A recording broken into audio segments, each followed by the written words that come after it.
What struck me during my year with Animal Aid, since last time I was at World Day, what I found most upsetting are the techniques that animal experimenters use to justify and seek support for their actions. I believe that we can speed up the end of vivisection if we understand and unmask these techniques for what they are, which is a complex denial of atrocities and suffering. I remember reading a human rights text a few years ago by a sociologist called Stanley Cohen, called States of Denial. I've just read it afresh now on an animal rights head-on, and I found much that is relevant to our struggle today. Cohen asks how people can do atrocious things, yet think of themselves as good and decent people. Part of the answer is denial. He talks about the accounts people give, the accounts people, organisations and governments are required to give, both to themselves and to others, about why they behave in a certain way. They must protect themselves from self-blame and blame by others, and neutralise or deflect the social disapproval that will inevitably follow from bad actions. Some of these accounts are particularly relevant to vivisectors and to us, their opponents, in the animal rights movement. And as Cohen says, the justifications used are active, unapologetic and offensive. There is denial of injury, attempting to neutralise the wrongfulness of acts by minimising any harm or injury. Understanding Animal Research, which a lot of you have probably heard of, is a rabidly pro-vivisection lobby group. It defends cruelty of a nature that most people would find repellent. According to them, all laboratory animals must be properly housed, fed and cared for, pain and distress must be minimised at all times, and the UK controls state there must be a vet on call at all times. They're denying injury is occurring by minimising its impact. They deny the victims. They exclude others from a moral community, placing them outside boundaries of which values and fairness apply within. According to Understandable Research, most people don't believe that animals have a right not to be eaten, to be kept in circuses, to be used as clothing, or to be experimented upon. And the reason given is because 90% of people in most cultures eat meat. They condemn the condemners. They deflect attention from their own behaviour by questioning the rights of others to criticise them. We know this tactic is a very favourable one. Even a cursory look through their website finds plenty of condemnation of us. A previous World Day march, for example, was apparently planned by all those animal rights extremists who are not already in prison. Animal Aid's Victims of Charity campaign is irresponsible, illogical and ill-conceived. A comment saying, "Let's poke these evil animal rights extremists in the eye" is applauded. Animal rights extremists, so-called, are annoying, disruptive and dangerous. There's euphemism, the use of labels and jargon to mask and sanitise and confer respectability. Animals are not force-fed, they're gavaged. They are not killed, but sacrificed. The Alzheimer's Society don't fund researchers to give mice brain damage with high-pressure jets. It's selective axonal pathology with fluid percussion injury. The British Heart Foundation's anaesthetised, cut open, dissected, intubated beagles are experimental preparations. Parkinson's UK marmosettes, they're not paralysed, silent and shaking. They suffer akinesia, loss of vocalisation and postural tremor. The euphemisms are designed to sanitise what they're doing. They claim the acts are necessary, there is no alternative. This is a mantra we are all frankly sick of hearing. There is the offering of legalistic defences.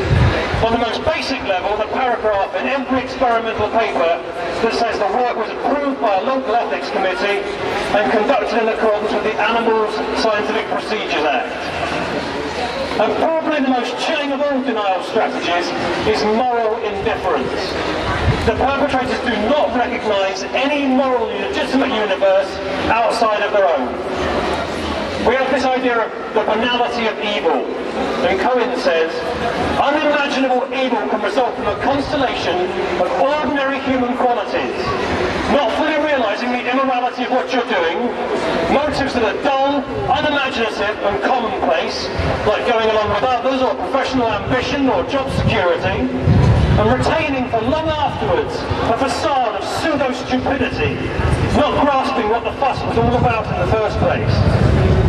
This description could well apply to grant-chasing academics with their latest batch of animal experiments for approval.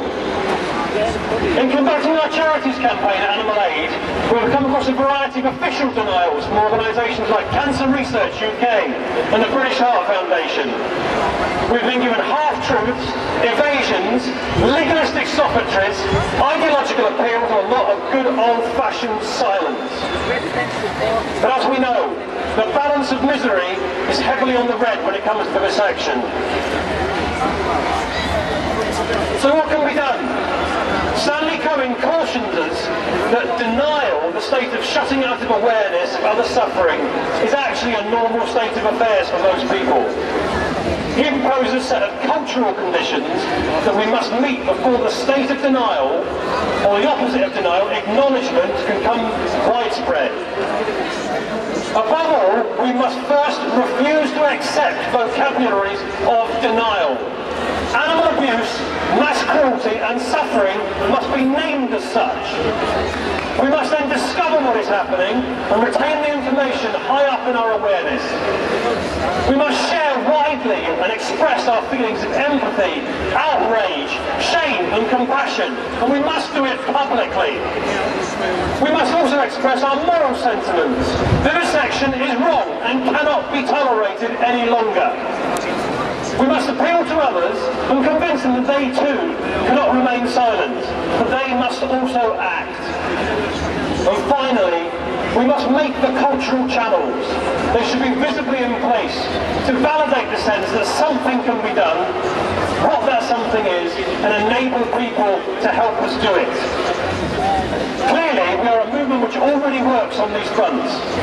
We work on information. Some of us dig deep into written accounts of animal suffering, decoding them for the public presentation. Some nag universities and academics or colleges to disclose what they are up to. Some speak in schools about animal experiments, and a few have the bravery to infiltrate laboratories to gain footage or other evidence. We work on emotions. We are not afraid to show and validate our feelings of sadness, of anger in our everyday lives with friends and family. We work on morality. We are willing to stand up in public at events like this one, or smaller street stalls and demos, and say this is intolerable. And we work on action. We withdraw our financial support from organisations, banks and charities that support vivisection. We donate to those who don't. We lobby transport companies to stop carrying animals destined for labs. We pressurise politicians and planners not to allow more labs or breeding facilities. Some of us are brave enough to remove animals from labs or blockade the vehicles transporting them. These are all ways to overcome widespread cultural denial that exists about animal experiments and to encourage the opposite, to encourage acknowledgement. To finish up, I think it's worth noting that Cohen is very cautious about expecting too much. In many societies, he says, public engagement is difficult simply because of the mundane pressures of everyday survival. People fortunate enough to make a living working for humanitarian causes can ask others to do something, but they should not ask much more. How much is something? The law can only demand from the ordinary citizen to be a law-abider, but not a hero. But surely justice deserves more than just law.